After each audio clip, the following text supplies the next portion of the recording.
오늘의 정치권 이슈 살펴보겠습니다. 유용화 한국외대 초빙 교수, 신성범 전 국회의원 두 분과 함께합니다. 어서 오세요. 안녕하세요. 먼저 오늘 나눌 얘기 이전에요. 노태우 전 대통령이 향년 89세 일기로 이제 사망을 했는데 저희가 한국 현대사와 그대로 녹아 있기 때문에 이 의미를 얘기를 하자면 한도 끝도 없을 것 같고, 그래서 좀 간략하게 두 분께 어떻게 보셨는지, 어떤 느낌이라고 할까요? 한 말씀씩 듣도록 하겠습니다. 전두환 전 대통령, 살아있는 전두환 전 대통령은 좀 다르죠. 나중에 가서 자신의 광주 문제라든가 그 이제 쿠데타 문제에 대해서 국민에게 사과하고 또 그 아들인가요? 그분이 광주 무효까지 선배하고 그런 점들은 전두환 전 대통령하고 차이가 나지만 예. 그러나 하여튼 79년도에 12.12 군사반란, 또 5.18 광주 학살, 신군부의 주요 핵심 세력이었고요. 그 점은 부정할 수가 없을 것 같아요. 그리고 이후에 이제 87년인가요? 6월 항쟁에서 사실상 그 직선제 개헌을 받아들이면서 실제로 사자 대결에서 승리하면서 제2의 어떤 민간 신군부 정권인가요? 그거를 창출했던. 그러나 하여튼 상당히 정치 부분에 있어서도 이렇게 전두환 전 대통령과 다르게 억압적이고 탄압적인가라 보다도 상당히 좀 유연하게 하려고 그러고 타협하려고 그러고 협상하려고 했던. 그러나 하여튼 우리 정치사에 있어서는 영광보다는 상당히 굴종이라든가 왜곡이 많았던 그러한 군인이 아니었냐 그렇게 생각합니다. 예. 우선 가장 중요한 게 뭐래요? 그런데 노태우 대통령만큼 저평가된 대통령이 없어요. 저는 사실 평소에 그렇게 생각했는데 아시는 대로 가장 큰 거는 뭐냐면은 당시 세계사의 흐름 자체가 냉전 체제 와해였어요. 다시 말하면 소련이 붕괴된 이후에 굉장히 공간이 열렸는데 그것을 굉장히 빨리 치고 들어간 거예요, 우리가. 예. 동국권과의 공산국가와의 그때 국교 정상화를 하기 위해서 박철원 씨가 밀사로 파견되고 이런 걸 다 저는 기억하거든요. 네. 그런 거 보면은 굉장히 빨랐다. 그 공간에 가서 대한민국이 어떻게 보면 경제 영토를 확장한 대통령이다. 또 하나는 우리 마누라는 사실 냉전 사고에 많이 젖어 있던데 국민의 상상력을 완전히 높였다. 저는 이렇게 봐요. 굉장한 역할을 한 분이고 시대 흐름을 잘 탔다. 물론 세계사 흐름을 잘 탔다는 거 하나 하고 또 하나 같은 군인인데 심지어는 물태워 소리를 들으면서까지 굉장히 참을 인자를 제 느낌이는 그거예요. 참을 인자 대통령이었다. 그래서 10월, 6월 항쟁에 그걸 고스란히 받아들여서 그나마 6.29 선언을 지금 누가 했는지 말은 나옵니다. 어찌됐건 노태우 당시 후보가 노태우 대통령이 해냈다는 측면에서는 평가받아야 된다는. 결국 이게 이어지면서 결국 뒤로 이어지는 김영삼, 김대중으로 이어지는 어떻게 보면 문민화의 깃털을 군인 출신인 노태우 씨가 저는 일어났다고 보고 어떻게 언제 시간 좀 되면은 이 노태우 대통령에 대해서는 아마 국민들이 좀 온전하게 평가할 부분이 좀 있을 거라고 봐요. 예. 공과 과가 이렇게 확연하게 엇갈리는 노태우 전 대통령에 대한 두 분의 말씀이었고요. 그렇다면 이제 현재로 돌아와 보겠습니다. 지금 오늘 청와대에서는 문재인 대통령과 민주당 이재명 대선 후보 만났었는데요. 어떤 얘기했는지 저희가 요약을 해봤습니다. 잠시 보고 오겠습니다. 경쟁을 치르고 나면 그 경쟁 때문에 생긴 상처를 또 서로 좀 아우르고 다시 하나가 되는 게 중요한데 그렇습니다. 그런 면에서 1월 날 이낙연 전 대통령하고 회동 아주 좋았다고 생각합니다. 이제 나는 물러나는 대통령이 되고 많이 남았습니다. 이재명 후보께서 또 새로운 후보가 계셔서 여러모로 감회가 깊습니다. 감사합니다, 대통령. 이렇게 제가 1대1로 이렇게 뵙기가 참 쉽지 않은데 이렇게 초대해 주셔서 정말로 감사드립니다. 제가 어제 우리 그 대통령님께서 시정 연설하신 내용을 보니까 제가 하고 싶은 얘기가 다 들어있어서 너무 공감이 많이 갔습니다. 예, 단어 하나하나 표현도 그렇고요.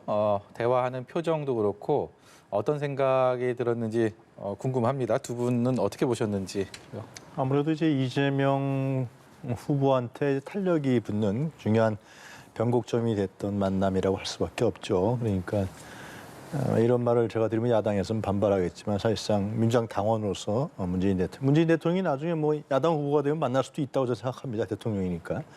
하나의 정치적 승인적인 우리가 의미를 부여한다면 그런 측면이 있기 때문에 문 대통령이 또 그 아우러야 된다 경선 과정에 자기 자신도 그렇게 당했잖아요. 굉장히 어렵게. 그러니까 아우러야 된다라는 것은 결국은 원팀에 대한 의미를 애둘러서 표현한 것이 아니냐 그렇게 생각이 듭니다. 예. 근데 이제 여러 가지 워딩이 있었는데 제가 자세히 보니까 이제 결국 이제 이재명 후보한테 초점이 맞춰질 수밖에 없는데 향후 어떻게 할 것인가.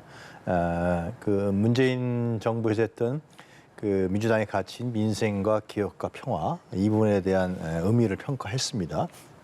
결국 이제 이재명 후보가 문재인 정부를 어떻게 발전적으로 개선하느냐, 아니면 일각에서 나온 대로 비판적으로 개선하느냐, 아니면 송영길 대표가 얘기했던 정권 교체의 효과를 보이느냐, 뭐 이런 점들이 향후에 이제 남은 5개월 동안 상당히 중요하다고 보여지는데요. 결국은 이제 발전적 차별성을 보여줘야 된다고 저는 생각합니다. 그렇지 않으면은 실로 이 새로운 흐름과 시대에 맞는 그런 후보로 탄생하기는 어렵기 때문에요. 그래서 민생 개혁 평화라는 건 결국 이제 문재인 정부를 평가하면 우리가 이념적으로 민족과 민주주의를 상당히 틀을 잡은 그런 정치적 민주주의의 틀을 잡은 정부다. 우리가 이렇게 정치적으로 평가할 수가 있는데요. 결국 이제 오늘 이제 그 예비 후보 등록을 하면서 이재명 후보가 국민 삶의 변화를 얘기했습니다. 그래서 이제는 국민 삶의 정치를 표방하는 거로 보여지는데요. 이런 부분들은 정치적으로 봤을 때는 상당히 시대적으로서 한 획을 긋는 예. 차이가 있다고 생각합니다. 결국은 이제 이재명 후보가 어떠한 발전적 차별성을, 어떠한 계승적 차별성을, 어떤 비판적 차별성을 보여주느냐 국민에게 그걸 제시하고 설득하느냐 이 부분이 이제 5개월 뒤에 3월 9일날 대선에 국민들이 투표에 임하는 그 부분에 대해서 투표권에 있어서 상당히 중요한 결정적인 차이를 예. 보일 수 있다 이렇게 생각합니다. 네. 신 의원께서는 어떻게 보셨어요? 저는 뭐 의례적인 만남이지만 의례를 뛰어넘는 의미를 이제 부여하고 싶은 게 뭐 지지자들 심정일 텐데 저는 뭐 잘 됐다고 봐요. 근데 보시면 아시겠습니다만 좀 모임 자체, 만남 자체는 그렇게 뭐 저는 드라이했다고 평가를 하는 건데 조금 좀 뭐랄까 이렇게 웃음꽃이 피고 막 이렇게 마음이 진심이 전달된다기보다는 앉은 것도 그렇고 조금은 드라이했다. 물론 이제 야당을 의식한 측면도 있을 텐데 제가 유심히 보는 대목은 이거였어요. 그러니까 결국은 이재명 후보는 문재인 대통령을 향해서 문재인 정부가 성공한 정부, 역사적인 정부가 남도록 최선을 다하겠다는 얘기를 하고 싶으면서 결국은 문재인 정부를 내가 계승하겠다는 의미를 문 대통령 앞에서 강조했던 거고 문재인 정부 입장에서 축하한다. 그런데 끝까지 많이 도와달라. 저는 이 대목이 아마 핵심이었던 것 같고 특히나 이제 왜 이번에 만났느냐.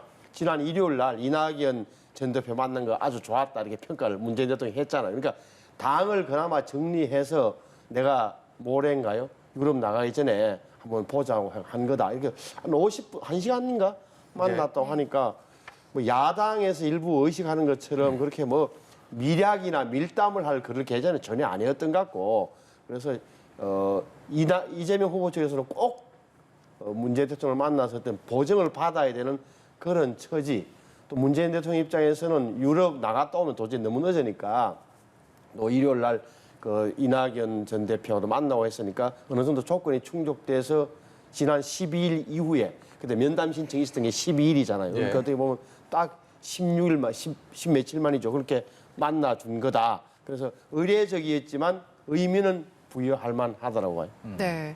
그런데 이 회동에 대해서 여야의 반응이 좀 엇갈리고 있잖아요. 특히 윤석열 전 총장 측에서는 이렇게 뭐 대선 후보와 대통령이 만나는 게 과거에도 있던 사례지만 그게 정치 개혁 차원에선 좀 사라져야 될 관행이고 특히나 이재명 후보 같은 경우에는 이제 그 표현을 빌리자면 언제 구속될지 모르는 사람이다. 그런 사람을 청와대로 불러서 만나는 건 가이드라인을 주는 것이다. 뭐 이렇게까지 비판을 했는데요.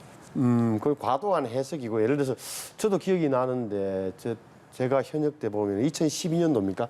이명박 당시 대통령이 후보로 선출된 박근혜 후보를 청와대에서 만났을 때 당시에 아마 민주통합당인가 그랬을 거예요. 야당이 논평을 냈는데 그때 보니까 대통령이 특정 정당 후보의 정책과 공약 사항을 들어줬다. 선거 중립을 훼손했다. 비판한 적이 있어요. 야당 입장에서는 항상 불안한 거예요. 예를 들어서 정치적 중립을 지켜야 할 처지에 있는 대통령이 여당 후보를 만나서 힘 실어주고 밀어주는 것 아니냐는 의심을 할 수밖에 없는 거고 특히나 이번 같은 경우는 아시는 대로 뭐 대장동 의혹을 놓고 검찰 수사가 어디로 갈지 아무도 모르는 상황에서 또한 모든 어떤 상당한 정황들이 이재명 지사가 아직은 자유롭지 못한 상황이니까 야당에서는 그래 말은 할 만하다. 하지만 이것은 뭐 그렇게 또 의심할 거리는 저는 아니라고 봐요. 예. 예. 근데 이런 야당의 비판을 의식해서 이제 청와대에서도 괜한 오해를 살까 우려를 해서 선관위 유권 해석도 받았다고 하고 또 이런 분석들도 나오더라고요. 뭐 오찬이 아니라 차담을 한 것에 대해서도 의미 부여를 하고 본관이 아닌 상춘제에서 만난 걸 그걸 두고도 의미 부여를 하던데 어떻게 해석하세요? 상당히 조심스러운 문제죠. 이것이 만약에 이 만남이 정치적 그런 문제로 비화한다 그러면 대통령의 국정 운영에 어떤 타격을 볼 수 있기 때문에 그런 문제들을 선거법 문제라든가 중앙선관위 유권 해석이라든가 그런 부분들을 충분히 하고 그래서 나누는 대화도 그러한 수준에서 했던 거로 보입니다. 예. 대장동 대자도 안 나왔다고 하니까 네. 그만큼 서로 조심하고 하는 모습들. 그리고 야당 후보가 나중에 면담 신청을 해도 또 받아준다라는 받아줘야죠. 예, 그럼요. 그런 얘기를 예, 했기 예. 때문에 예, 불필요한 뭐 오해는 아님을 거듭 강조했습니다. 민주당은 오늘 뭐 대통령과의 회담에서도 얘기에서도 나왔던 그 이낙연 전 대표와 이재명 후보의 만남에 대해서 좀 여러 의미를 부여하고 있는 것 같습니다. 어느 정도의 그 갈등이 이제 좀 봉합됐다라는 쪽에 많이 무게가 실리는 것 같고 정세균 전 총리에 대해서도 오늘 또 만난다고 하니까요. 민주당의 화학적 결합은 이제 시간 문제다 이렇게 보는 분들도 있고 여전히 좀 갈 길이 멀어 보인다라는 분들도 있는데요. 유 교수께서는 어떻게 보십니까? 뭐 저는 시간이 지나가면 결합될 거라고 보여집니다. 특히 정세균 전 총리 같은 경우는 아무래도 이제 민주당의 어른 그런 위상이 있기 때문에 네. 아마 이재명 후보한테 적극적으로 협력하지 않을까 그런 생각이 듭니다. 근데 이제 문제는 지지자들이죠. 지지자들 이낙연 전 총리를 찍었던 지지자들 이 지지자들을 어떻게 이재명 후보라든가 송영길 대표 중앙당에서 함께 할 수 있는 그러한 이제 어떤 뭐 내용이라든가 또 프로그램이라든가 이런 부분들을 빨리 내야 되지 않을까. 그게 가장 저는 더 예. 이낙연 후보가 결합하는 것도 중요하지만 그것이 더 중요하다라는 생각이 들고요. 그러고 나서 이제 이재명 후보에게는 이제 그동안의 경선 과정에서 좀 인파이트였잖아요. 이미지가. 이런 부분들을 좀 보완하고 상쇄할 수 있는 그런 이미지 부분들의 다른 변화 이런 거 굉장히 저는 절대적으로 필요하다. 그러니까 국가적 지도자로서의 문제, 하나의 정파의 리더가 아니라 국가적 지도자로서의 어떤 모습들 이런 부분들도 창출해야 되지 않을까 생각이 들고 그리고 더 중요한 건 아까도 잠깐 말씀드렸지만 이제는 대통령 후보니까요. 대통령 후보니까 뭐 지방자치단체장이 아니란 말이죠. 그렇기 때문에 지금 한국에 있어서의 국가적으로는 과제들, 또 새로운 정치의 흐름들 이런 부분들을 제시해야 된다. 과거와 같이 뭐 사이다 발언이라든가 이재명은 합니다. 이거 갖고는 제가 보기에 이제 안 통합니다. 안 통하기 때문에 그러한 좀 업그레이드됐고 좀 새로운 지평을 제시하는 이재명다운 이재명 정치의 새로운 흐름들을 만들어서 국민들에게 빨리 제시를 해야 된다. 저는 그런 생각이 듭니다. 네. 이재명 후보가 이제 또 해결해야 할 과제 중 하나가 대장동 의혹이잖아요. 근데 국민의힘에서 관련된 녹취록을 공개했습니다. 내용을 보자면 일단 황무성 초대 성남도시개발공사 사장이 임기를 마치지 않고 중도에 사퇴를 했는데 그 사퇴 이후에 대장동 사업이 본격적으로 추진이 됐다. 그런데 정진상 정책실장이 이 사퇴에 영향을 미쳤다, 압박을 했다라는 의혹입니다. 그리고 정진상 실장은 이재명 후보의 또 측근으로 알려져 있잖아요. 이 녹취록 공개에 대해서는 어떻게 들으셨어요? 저는 이 들으면서 깜짝 놀란 게 예를 들어 이거잖아요. 그러니까 본부장이라는 사람이 유한기 개발본부장이라는 사람이 사장을 사표 빨리 쓰세요. 하루에 3번을 찾아가서 이야기를 하더라고요. 그러니까 왜 이게 결국은 뒤에 누가 있느냐? 아니, 정진상 실장도 있고 유동규도 있다. 이게 다 시장님 명을 받아서 한 거 아닙니까? 그러니까 다음 주에 낼게 그랬더니만 아니 오늘 당장 하세요. 안 그러면 박살 납니다. 전화 사장님이랑 이런 표현을 결국은 뭐냐면은 본부장이 사장한테 가서 사표 내라고 할 정도면 뒤에 누가 있느냐. 그래서 황무성 사장의 이 결국은 외압에 의해서 그만뒀다고. 외압의 실체는 결국 정진상과 유동규였는데 유동규 말하는 거 봐서는 황무성 사장은 뒤에 시장이 이재명 당시 성남시장이 있다고 믿고 있는 거고 여기에 대해서 근데 이재명 후보는 결국은 계속 그 황 사장이 그만둔다고 했을 때 왜 그런지 그 생각이 들었다. 당시 아쉬웠다는 생각이 난다. 나는 전혀 모르는 일이라고 딱 잡아떼고 있는 이 부분이 누가 믿을 수 있겠냐는 부분이 또 하나 있는 거. 또 하나는 아시는 대로 정민용 변호사가 왜 공공이익 환수도 확 뭐 해야 된다는 취지로 개별 보고를 개인에게 보고를 했다고 어떤 그 언론에 보도가 됐어요. 그런데 그것도 이재명 후보의 답변이 그건 아니고 성남 도시개발공사 실무자들하고 두세 차례 집단으로 그러니까 집단 면접을 한 적이 있다. 뭐 이야기를 받아본 적이 있는데 하급 실무자가 나이가 개별 면담을 했던 기억은 없다. 다시 말하면 관련 내용을 보고는 받았다. 직접 개별 보고는 안 받았지만 이게 말이 오락가락하는 이런 부분에 대해서 적어도 정황으로 볼 때 이재명 후보가 지금까지 이야기했던 부분과는 다른 무엇인가가 계속 나오는 상황이란 말이에요. 이 부분에 대해서는 어찌됐건 검찰에서도 뭐 유심히 보고 있을 텐데 저는 어떻게 번질지 저도 잘 사실 감이 안 오는 상황이에요, 지금. 네. 이제 화제를 좀 넘겨보겠습니다. 고발 사주 의혹 그 한 축으로 알려져 왔었죠. 손준성 검사에 대한 공수처의 사전 구속영장 청구가 있었고 오늘 법원에서 영장 심사를 하고 있습니다. 오늘 밤이면 구속 여부가 결정이 될 텐데 이 구속영장 청구가 적절했느냐 그렇지 않느냐 정치권의 해석은 완전히 엇갈리는 것 같습니다. 특히 대선 캠프 무엇보다도 윤석열 후보 캠프에서 이 고발 사주 의혹의 끝에 가장 꼭지점에 윤석열 후보가 있느냐 없느냐가 이 의혹의 가장 큰 쟁점이기 때문에 유독 여기에 대한 입장들이 첨예하게 엇갈리는 것 같은데요. 어떻게 보십니까? 그러니까 지금 뭐 언론을 통해서 알려진 바와 같이 수사정보정책관실이라는 것은 뭐 검찰을 잘 아는 분들은 일단 총장의 완전 직속 기구고 각종 정보 동향들을 총장에 보고하고 총장의 손과 발, 눈과 귀가 된다라는 것은 뭐 익히 알려진 사실입니다. 그런데 문제는 이제 지금 영장이 청구된 손준성 검사가 자기 개인적으로 그것을 뭐 가정입니다만 만들어서 그것을 김웅 의원에게 전달했고 뭐 당에서 그걸 하라고 얘기한 것인지 아니면은 수사정보정책관실에서 조직적으로 한 것인지 다른 검사들도 지금 소환하고 한다는 조직적으로 했다 그러면은 그거는 사실상 윤석열 전 총장이 검찰을 사유했다는 예. 그런 명백한 증거가 될 수밖에 없는 거죠.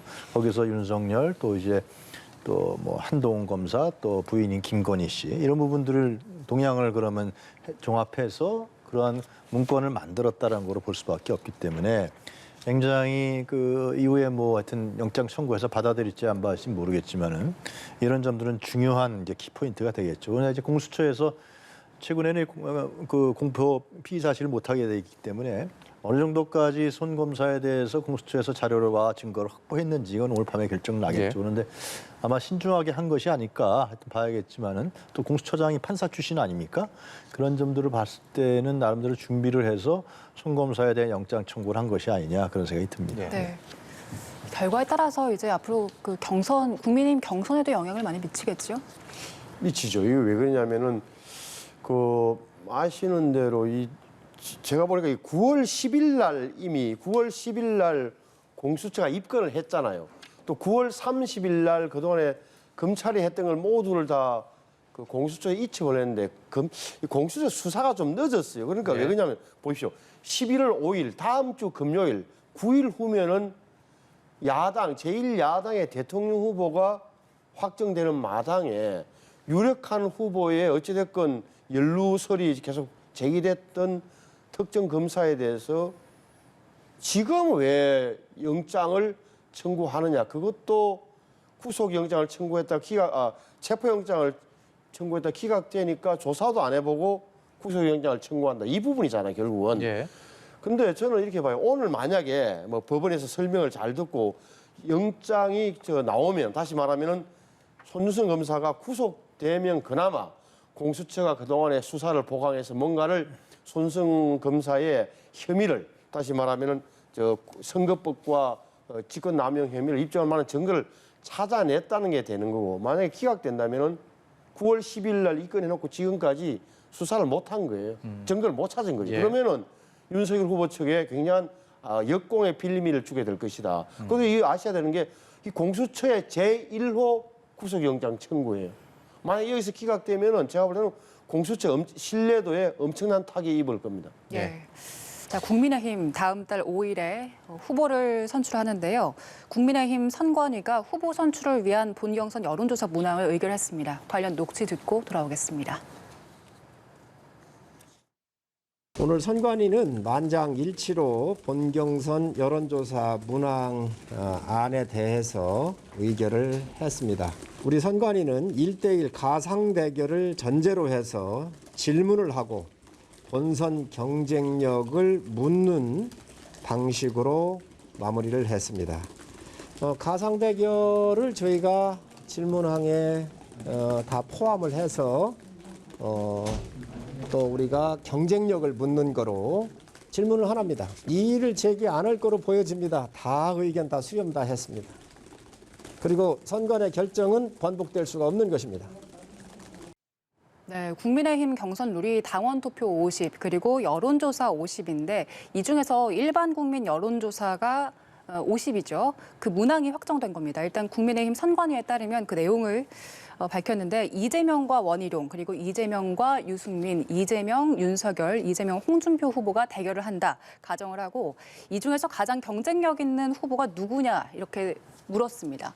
일단 지금 녹취에서 들으신 것처럼 본선 경쟁력을 따진 거고요. 그리고 홍준표, 유승민 후보 측이 그동안 선호했던 사지선다 방식을 따랐다고 분석들이 나오더라고요. 어떻게 판단하십니까? 그게 지금까지 이제 논쟁의 핵심이 뭐냐면 이제 윤석열 후보 측에서는 가상 양자 대결을 하자. 다시 말하면은 이재명 대 윤석열 하면 누가 몇 프로. 그다음에 질문이 4개가 되는 거예요. 4개. 네. 그러니까 이재명 대 윤석열, 이재명 대 홍준표, 이재명 대 유승민, 이재명 대 원희룡 이렇게 하니까 질문이 4개가 될 거 아니에요. 그걸 다 해가지고 높은 사람이 퍼센테이지가 많이 나오는 걸 하자. 그런데 그거는 사실은 질문이 4개가 되기 때문에 어찌 될지 모르는 거거든. 그래서 그걸 이제 홍준표 후보가 약점을 파고들면서 사지선다로 하자. 4명 가운데 누가 나가야 쉽게 하면 누가 나가야 이재명 후보한테 이기겠습니까? 이 이야기를 물어보자는 거예요. 근데 절충을 한 거죠. 그러니까 무슨 말인가 처음에 묻는 거죠. 그러니까 이번 대통령 선거는 이재명 대 원희룡, 이재명 대 유승민, 이재명 대 윤석열, 이재명 대 홍준표 이렇게 붙게 됩니다. 네. 국민의 후보 4명 가운데 누가 가장 경쟁력이 있다고 보십니까? 내지는 누가 출마해야 이재명 후보에게 이길 것 같습니까? 이래 물어보겠죠. 그게 이제 한다는 건데 누구한테 유불리를 떠나기보다는 그나마 저는 봉합이 돼서 다행이라는 말씀을 꼭 드리고 말씀하신 대로 이게 이제 50%가 일반 국민 여론조사고 여기에 되고 또 하나는 한편에 가면 이제 56만 명의 당원. 전번에 왜 이준석 대표들은 28만 명이 있거든요, 당원이. 지금 56만 명으로 딱 따버려야 돼요. 57만점 될 겁니다. 당원들 투표하는 게 50이니까 지금 여론조사 동향을 봐서는 결국 홍준표, 윤석열, 홍준표로 좁혀지는 분위기라고 하니까 근데 누구한테 유리할 것인지 아무도 저는 장담할 수 없는 그런 상황이라고 봐요.